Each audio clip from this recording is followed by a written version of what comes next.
What happens when you take a historical city builder and add in a real-time strategy combat component? What you get is the most wishlisted game on Steam today, Manor Lords, and today we get to play it. And bluntly, it's hyped for good reason. It's innovative and absolutely beautiful, with a focus on historical accuracy and organic city building. That's right, no grids here, folks. But most importantly, it's an absolute blast, which many people found out when they played the demo back in 2022. And what's wild about this game is that it was developed by a lone developer, Slavic Magic, till mid-2022, when they teamed up with a relatively new publisher, Hooded Horse, for language translation, marketing, and of course, funding. And Hooded Horse has been doing some great things recently, publishing well-received indie gems such as Old World, Against the Storm, and Workers and Resources Soviet Republic. So it makes total sense why Slavic Magic teamed up with them. And with their help, the game is finally being released in early access on April 26th. It'll be available on Steam, GOG, and the Microsoft Store if you want to check it out for yourself. It'll also be available day one on Xbox Game Pass PC, and it'll be released for console at a later date and time as well. So in this video, we'll take a look at the gameplay and build a small village. I'll share some things that I've learned while playing the game over the last few days and give you my early impressions. And as long as you're enjoying these, this will be the first in a small series of videos on the game because we likely won't get to combat in this one. So if you're a fan of this game and this video, hit the like button and leave a comment below letting me know. And without any further ado, let's dive right in. And here we are in Manor Lords. Let's begin a brand new game. And the first thing that we have to do is create a character and a coat of arms. Now for the character, there are 9 different models that you can choose from. We'll probably just stick with the default one, but give it a more personalized name. Sir Philip sounds good to me. And then we can create a coat of arms. Now this is highly customizable. You can select the overall design of the coat of arms and then specify the background and the different insignia for each part of that coat of arms. So let me come up with something fairly quickly. And here we go. I spent way more time on this than I should have. We have got this coat of arms with a crescent moon, a crown, a Red Bull, and a dragon. And I can't wait to go to battle with that hanging on my flags. I think it looks really, really good. So now we proceed to the next screen where we get to pick the type of scenario that we want to play on. The game comes with 3 different scenarios. The first is Rise to Prosperity. This is where you have no combat. You just build a city as you see fit, and you win when you reach large town. You can play beyond that if you want, but you don't have to. The second and the default game mode is Restoring the Peace. This is where you can build at your own place, but you do have to raise an army up because your goal is to conquer every single region on the map. And then the final game mode is On the Edge. This is where you have to build a city as quickly as you can and raise your forces as quickly as you can because you're going to be attacked constantly, and you win by surviving all the attacks and reaching large town. And then for each of these scenarios, you can pick your difficulty level and completely customize it as you see fit, which is really an outstanding feature in my opinion. Now, one thing to know, because this is an early access game, there is only one map available. I will tell you it is very large, and you do begin in different locations every time you start a new city, so it does feel like there is some variation. I've also noticed that resources and even the King's Roads, which we'll talk about a little bit later on in the video, appear to generate in different locations, so it does feel like a new map even though it's the same map. And now that we have everything set up, let's begin. And here we have the humble beginnings of our little community. And we've started out with a message, and this message lets us know that the victory condition is dominance, so we have to build up our town, our manor, and then begin to attack our opponents because we want to unite all the lands on the map under our rule. So before we start to think about our community, I do want to zoom out and get some perspective on the lands themselves. And you can see that we own the tile right in the very center of the map. We have 2 tiles that are currently owned by an opponent. This opponent is Hildenbold. So over time, we're going to want to take control of those lands. The other lands around here are not claimed by anybody, and we're going to want to claim those as well. Along the way, we've also got the outlaws to contend with. The outlaws will attempt to take our supplies and intimidate us, so we're going to need an army to attack not just Hildenbold, but also the outlaws. So while that provided some context as to where we're going, we need to attend to our immediate needs right now. And those include shelter, food, and fuel so that our citizens can stay warm. Now, anytime you begin a game of Manor Lords, you end up with kind of the same setup. You've got some supplies available to you. So we've got some lumber right here, some stone, some tools, some food, and some firewood. We also get a little bit of cattle. So we've got 1 ox, which is going to help us move this lumber around and our other supplies. And we have a horse. The horse can help you with trading down the line. That won't be something we can do right away. And then we have our founding families. The concept of families is really important in this game because everyone does things in a family. So we've got 5 homes that are needed for the 5 families that we have in the city. And I can tell that there are 5 because if I hover over the population, you can see right there, 5 level 1 families, 8 adults and 2 children.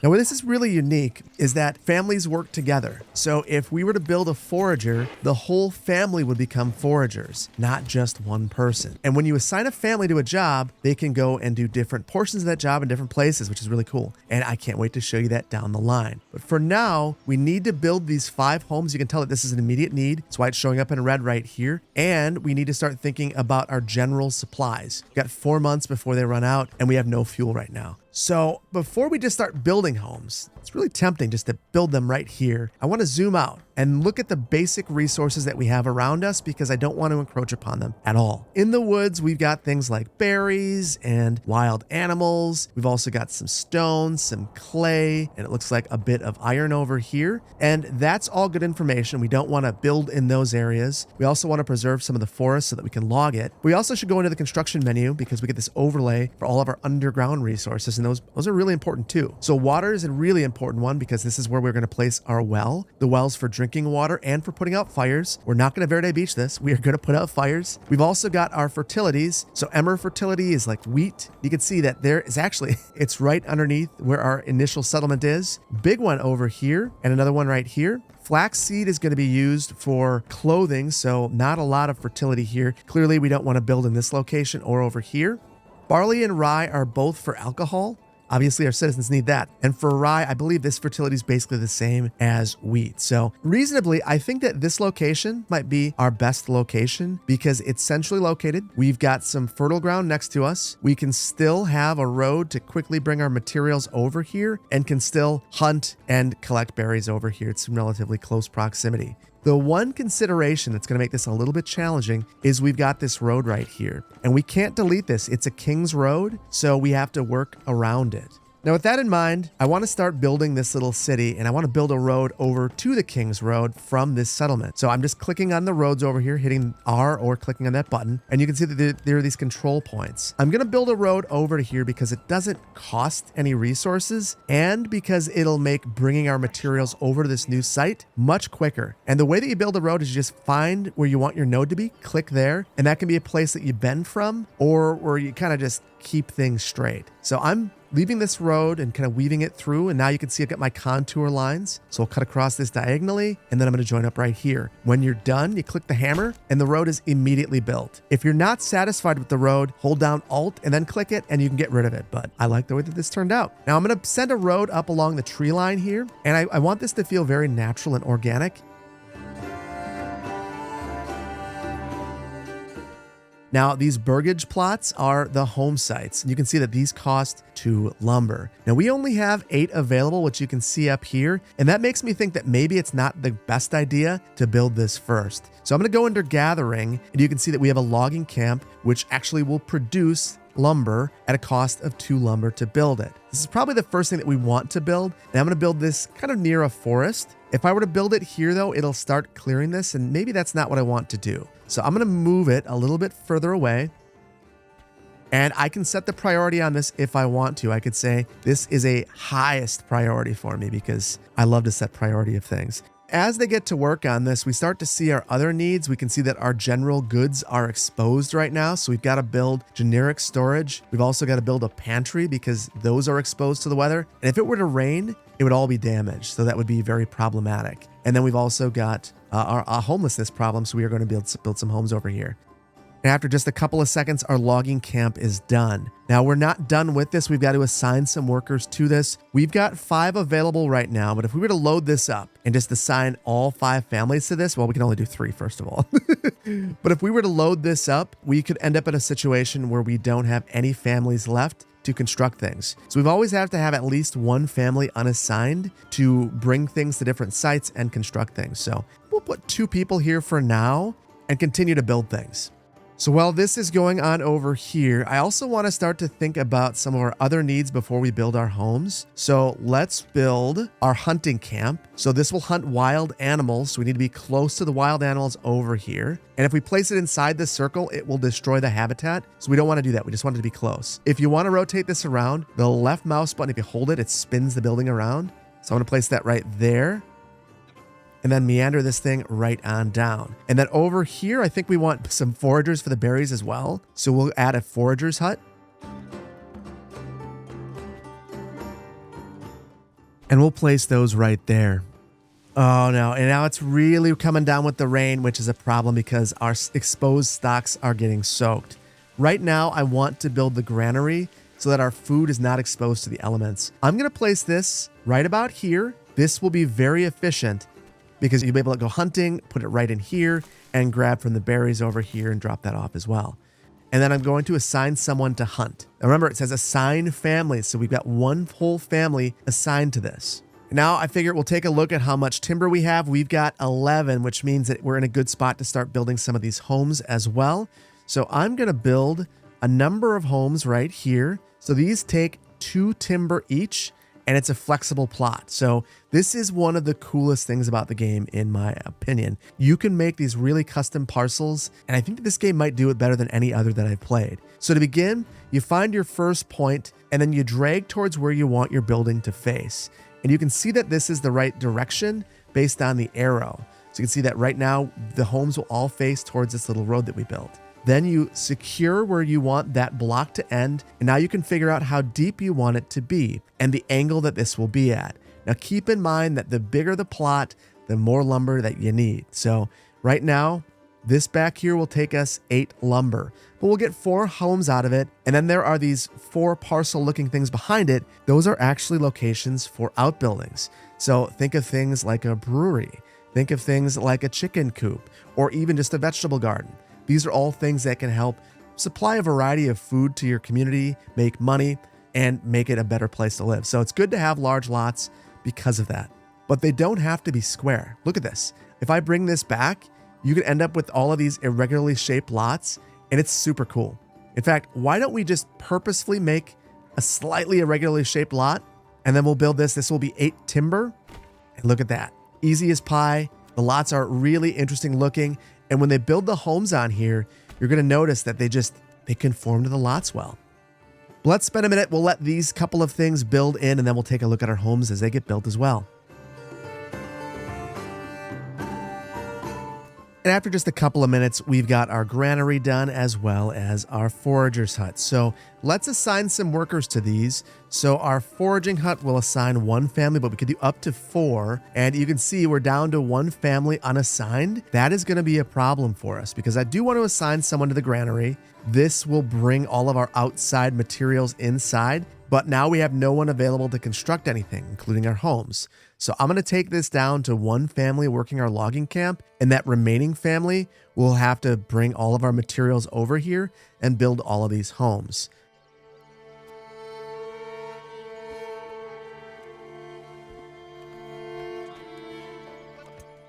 And just like that, we have our 4 homes constructed. And I want to point out one thing. The population has gone up. And one of the reasons for that is because when a family gets a home, they have other relatives immigrate to the region to live with them in their new homes. So that is kind of the first hint as to how population growth works. If you build homes, the people will come. So we are going to build even more homes because we want the people to come. So for these next homes, I kind of want to fill this entire location up. So I'm going to build a new road, and I'll come up from this corner and just send it off this way. Now, obviously, this is a really irregular plot, and it might seem strange to build on this or difficult, but because of the way zoning works in this game, it's super simple. So I'm just going to pull this all the way down here. And I can see that for 10 lumber, I can get 5 more homes and some outbuildings. Now, if we wanted some smaller lots as well, I could do something like this. I can see there's a little spot right there. There we go. 2 more parcels. Those do not have locations for outbuildings, but we might be able to turn these into duplexes down the line.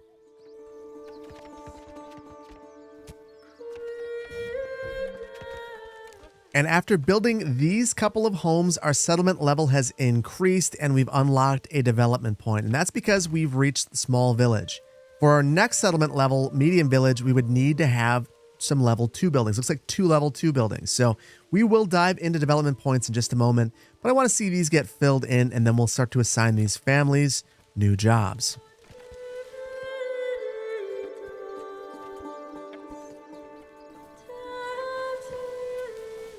And there we go. Now we have all of our homes constructed, so we should continue to fulfill our needs And our big one right now is exposed goods. We need a generic storage. So we need a storehouse for that. And to find that, that's under construction, logistics, and then storehouse. So this is where you put anything that is not a foodstuffs, I'd say.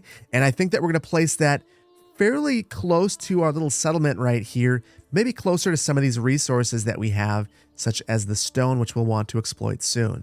Place that right off on the side right here. And because this is the only thing that we're working on, it should be constructed relatively quickly. Now, one thing I want to point out is that as we move things away from there, this original settlement begins to disappear. The next thing to go away will be these supplies as soon as that generic storehouse is built.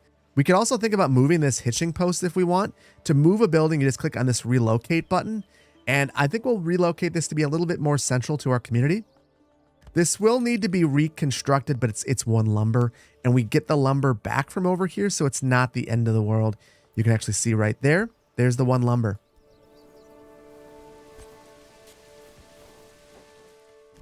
And it's good that we got that built because it's October and we are nearing winter, and that is going to be a problem for us if we have our goods just sitting outside. Now, we did just get a new message, and it looks like we've had an armament delivery. So this is to help us start a militia. They want us to form it. I don't think that we have enough people to make this possible right now, but this is something that we could do underneath the army button. But that is probably something for a future episode. Right now, I'm really focused on this. And you can see that we have 2 months before supplies run out, and those are fuel. So the fuel is actually firewood or charcoal, which we have neither of. So we are going to need to go back into our construction menu underneath gathering, and we could build a woodcutter's lodge that could build some firewood for us. So for this, I'm going to place this closer to our lumber mill over here. Just look at that. It is completely removed all of the lumber over here. And I'm going to speed construction along on this because this is a significant need. And just admire the way that the seasons change in this. Look at how beautiful this is. Absolutely stunning the way the trees look. We've got leaves falling even. The grass is going back and forth. Just beautiful.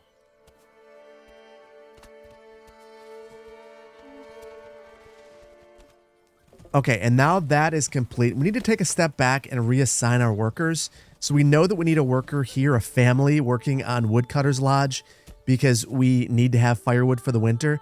We also know, or should know, that the berries are going to deplete in the winter.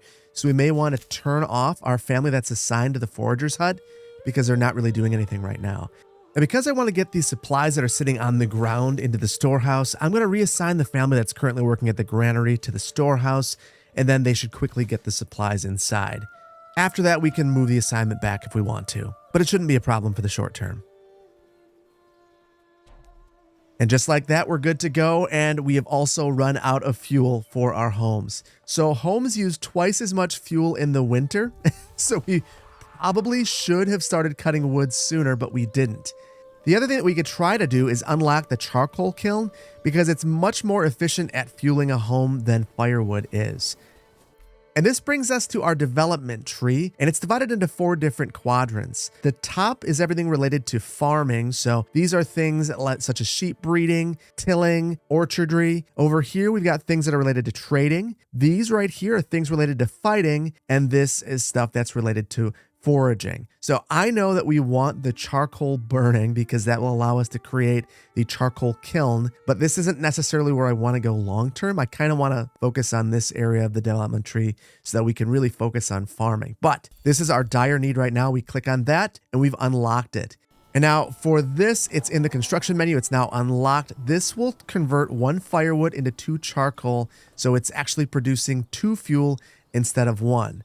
Now, this does mean that we need 1 more family, though, so hopefully we attract another family soon.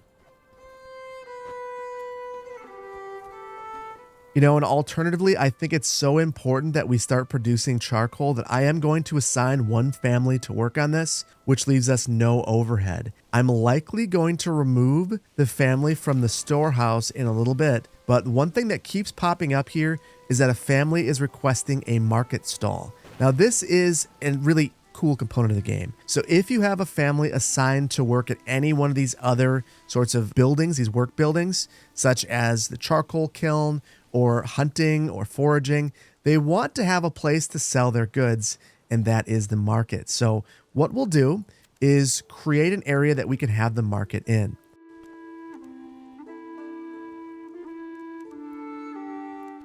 So I've divided this up a bit, and now I want to build a market. So the market is once again found underneath residential, and it's the marketplace. No construction cost for this, but we will need someone to construct it, so we will need to temporarily change things. And this little parcel right here, I think this is where we'll put it.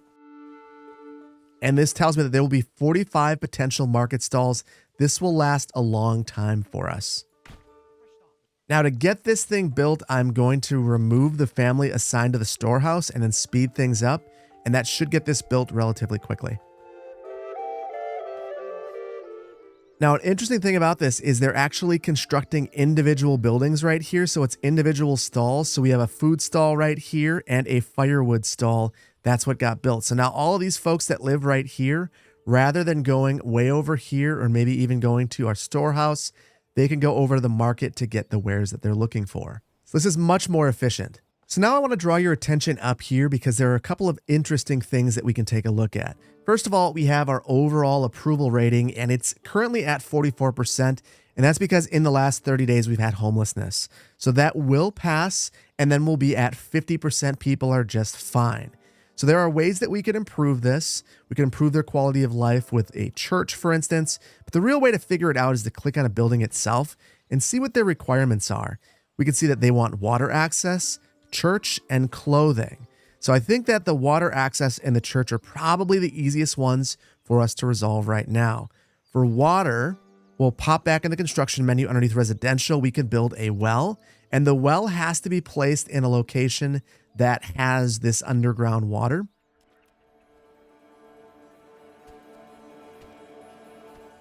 So I've placed that right here. It doesn't take much to get this built, just one piece of timber.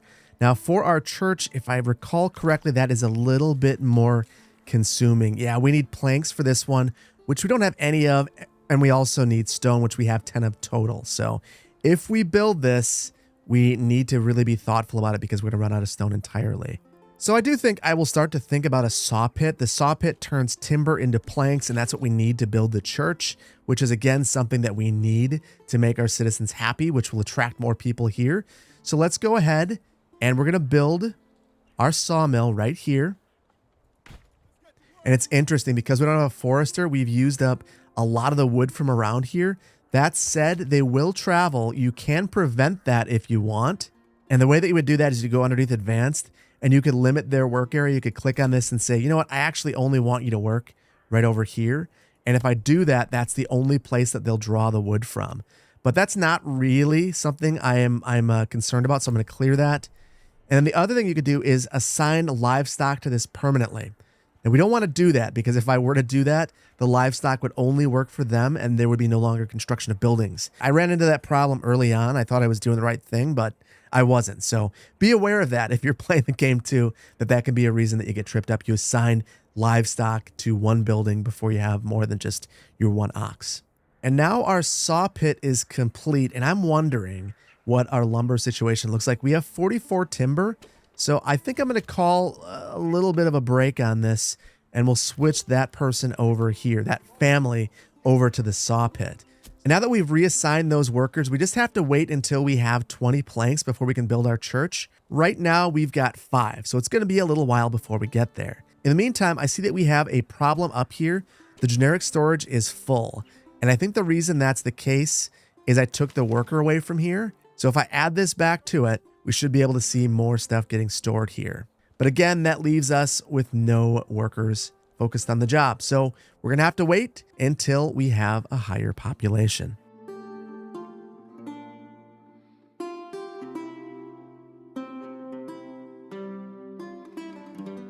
Now it's March and things have thawed, including people's hearts and minds towards myself. It looks like they're happy about the market variety in terms of the food and the resources that are there, but they're still thinking about the homelessness that they used to have in the last 30 days. So understandable. What we're going to do is remove this person from the storehouse. And rather than worrying about that right now, I want to get that church built because we should have enough resources for that. Look at that. We've got 60 planks now. We're completely fine.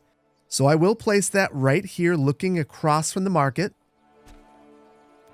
And let's get this thing sped up. This is probably going to take a little while to construct because it needs quite a bit of material. We got 10 stone, 20 planks, and 5 lumber to build this thing. Oh my goodness. There is an army coming up here. We don't have an army formed yet. I don't know what they're doing. They need to stay away. Hopefully they don't come over here. We actually don't have an army drawn up, and I don't know that we can yet. It looks like we can create a militia, a spear unit. So I will create that. We'll rally them. We'll place them right here. All 10 of our troops. And oh my goodness, what's going on? You better get out of here. You better get out of here. And I guess that's that. Maybe it's for the best. They're just kind of walking through here. I think I can disband this unit, so we'll just let them go back to their daily lives. Right mouse click that to go away. Get back to work. Nothing to see here. Nothing to see here.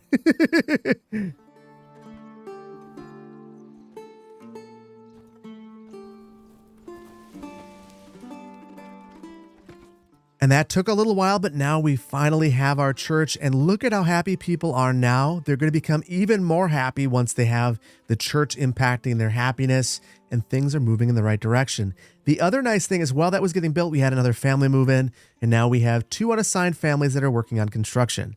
Now, I'm not going to leave it like that for long. I do want to assign a family over to our foraging area, and that will help us pick some of these berries, which we can use for food, or in the future, I think they can even be used for dye.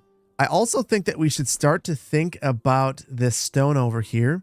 And underneath mining, we can have one of these stone cutters camps, and they will gather stone from nearby. We're not going to necessarily have this operational right away, but I see no harm in building it. Speaking of building things, I want to start thinking about this area over here. So we've got this granary over here, the remains of it. I'm not exactly sure what this takes to build. We'll hit rebuild, and it's actually a large granary. And to figure out what we need to build this, all we have to do is click on it, go to the question mark right here, and we can see that we need 5 lumber, 10 planks, and 5 clay. So we actually don't have a mining pit right now, which we would need to build this. So we're going to have to build that as well. And then for this, the windmill, if we rebuild this, this will take... Oh, this is just for timber, so this one's not a big deal. We'll get to building that. Now, I did remember seeing some clay over here, I believe. Yes, we have a huge clay deposit. So I will build. So we're just building things now. We are going to build a mining pit. And this only needs 1 timber. So this will once again be something that's fairly easy to build.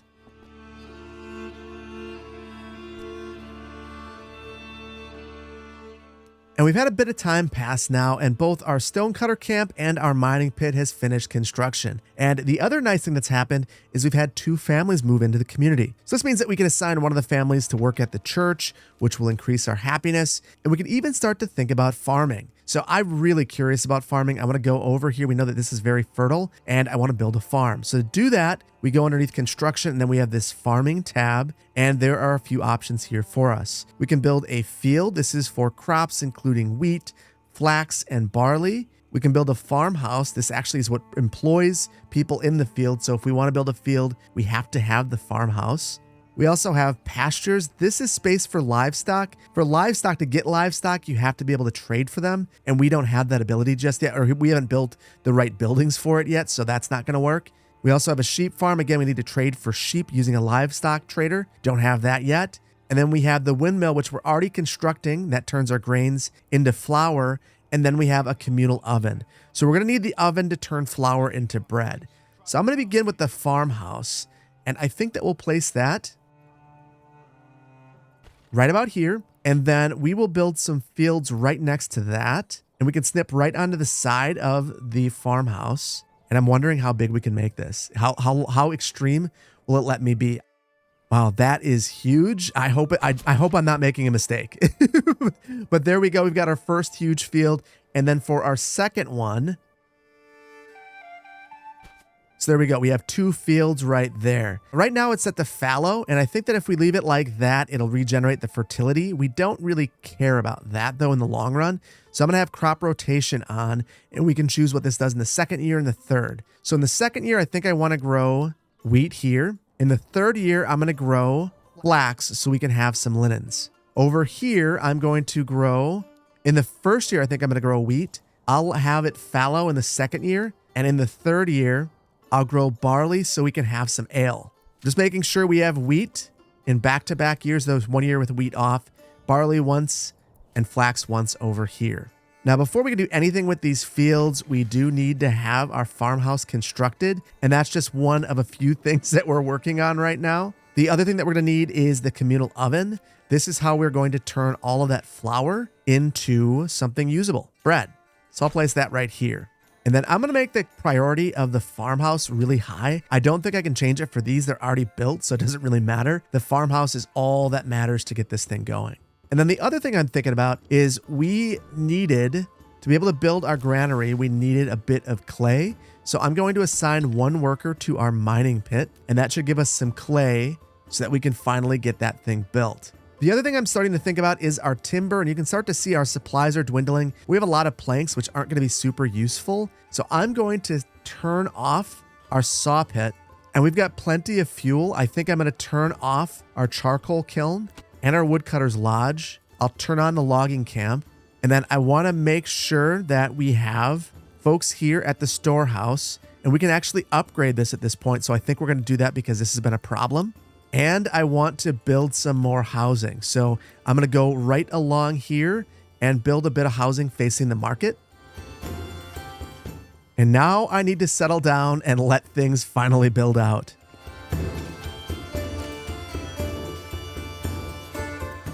And now our farmhouse is constructed. It is September, which means that it's autumn. We should be harvesting, plowing, and sowing crops. So I'm not going to assign anyone to this just yet. I'll let some of this stuff get completed. And in the meantime, I think I'm going to go over to the hunting and try to harvest as much game as we can, the berries as well. We're going to assign a bunch of families over here. So I'm doing this because I know that at least for the berries, we're going to start to run out. I also want the storehouse to be at the highest priority so we can start to load all of that stuff up right here. In the meantime, we had a family move in, which is why I feel a little bit more comfortable adding additional folks to some of these uses over here.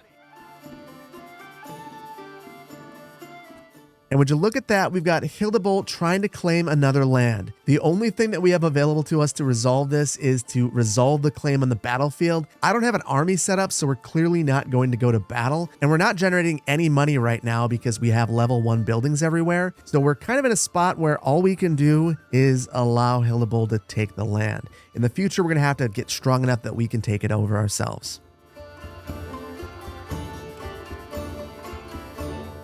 Now, after letting a bit of time go past, we have our new large storehouse finished and a few more families have moved in. So I want to go back over to our foraging hut, and we'll remove these families at this point because really there's nothing to forage in the winter. So we'll get rid of that, and we do have 2 families over here hunting, which is good because there's still wild game available, but we still have 5 unemployed workers at this point, or I shouldn't say unemployed, I should say unassigned. So they are working on construction. For the time being, I think I might be okay with that, but I want to take a look at the number of months before supplies run out. It looks like we've got 8 months. Our fuel is our limiting factor. Probably not a huge deal. I'll assign 1 family to the stone cutting camp, and then I'm going to leave the rest of the families unassigned so they finish building things out here.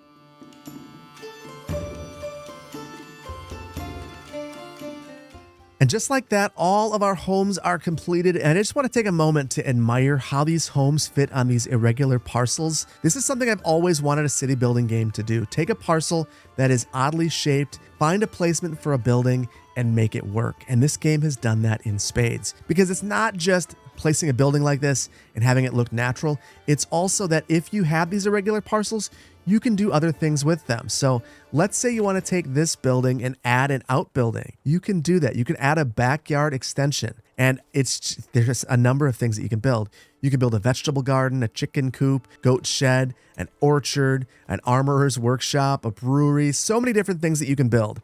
But I want to be very careful with these for a couple of reasons. First of all, these cost money. So this is 25 gold for the chicken coop. And right now we have 50 regional wealth. And we don't have a trading post, so we don't really have a way to get more. So we've got to be really thoughtful about what we're doing. And if we're building something, we probably want to contribute it towards the needs to get this to a level 2 building, which right now we need a clothing stall supply before we can level up any of these level 1 buildings to level 2. And to do that is what we need to get to the next settlement level, medium village. So we will take a step back from that right now, but that is something that we can do. We also need 2 types of food supplied to the marketplace. So I think all of this is going to come once we finally have some farming taking place. Now, one thing that we can build now is our administration building, our manor. And I think that we need to do this right away. And that's because this is what's going to allow us to tax our citizens. Now, there's not a lot of global wealth to tax, so we do want to be thoughtful about that. But this is probably something that we should begin thinking about right away. There's a number of places that I could place this. This is going to eventually be our castle. I think I want it to be on higher ground, but I am a man of the people, so I'll try to keep this relatively close to the people. Put this right up here in this hill, and I want to focus the entryway on that road that we have right there. So for now, I could design this whole thing with the castle planner. I'm going to commit to this as is and let this thing build out, and then I'll build a road up to this.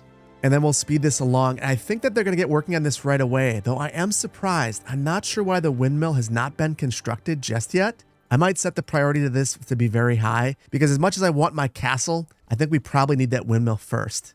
Also, our large granary has not been built either.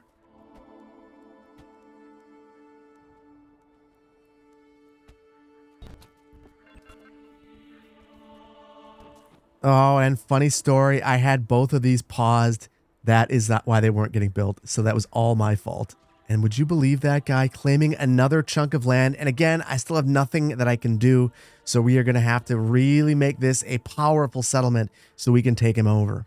Would you look at that? Our farm is finally complete. So now I want to make sure that we've got some employees assigned here. And we've had a number of new families move in, so I'm going to load this thing up, and I think we'll load the entire thing up. Well, actually, no. We'll take this back because we're going to need a family at the granary. And we're likely going to need someone at the windmill eventually, as well as the communal oven. Thankfully, even more families are moving in and joining the settlers. So we are in a good spot with our population. And you can see now that we've adjusted this, we've got a whole bunch of workers out in the field getting things going. And I'm pretty pumped about that. It's going to be a wheat field over here. And over here, it's a fallow year. So that'll be a year where we're just trying to improve the yields and replenish the soil right there. Now, over at our manor, one thing I want to take a look at, I'm not sure if I can adjust the taxes just yet. It doesn't look like I can, but I can click on the menu and let's see, I can increase the taxes. When you increase taxes, it upsets people. You're taking their money and putting it in your coffers. For the time being, I'm not going to do that. We can do the exact same thing with tithing at church. We could take some of their money that way as well. We're going to just leave that for now. And in the meantime, I do want to open up the castle planner. And this is kind of something that's really fun about this game. I can go ahead and completely plan out a castle around here. So I could grab some garrison towers and add those to the outside if I want. The first thing you want to do, though, is actually plan out your walls and your gate.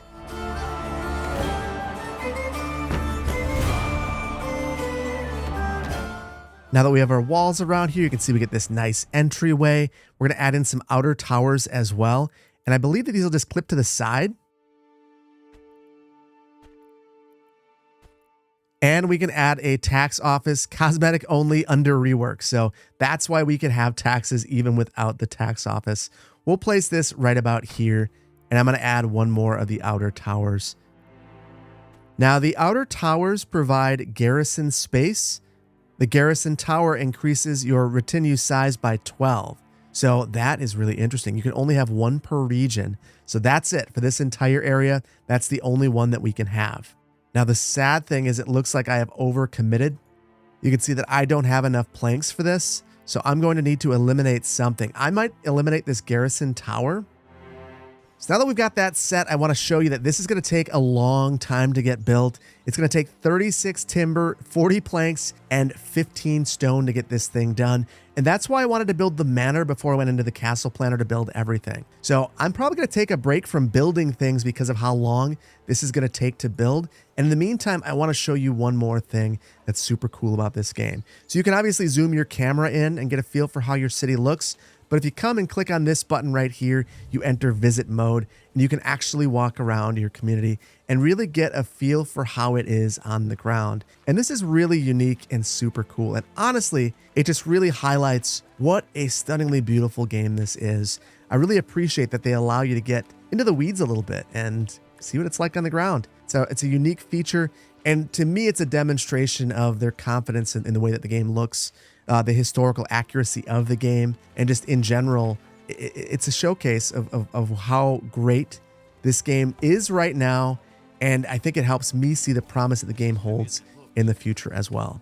And bluntly, we're only scratching the surface of Manor Lords, and there's so much that I want to show you, but I think we're going to have to hold it off for another video. So I think that we're going to leave it here. I really hope that you've enjoyed this video. If you did, please hit the like button. If you're not subscribed to the channel, please consider doing so. And let me know what you think of Manor Lords if you're excited to play it. Again, this is coming out into early access on the 26th of the month. It'll be available on the Microsoft Store, Steam, GOG, and it'll be on Game Pass for PC day one. So if you have that, be sure to check this thing out. And I want to thank both the developer and publisher for giving me access to the key early so I could take a look at the game. It's not a sponsored video, but I do appreciate their willingness to share the game with me early. Thank you so much for joining me, and I can't wait to see you in the next one. Take care. Bye-bye.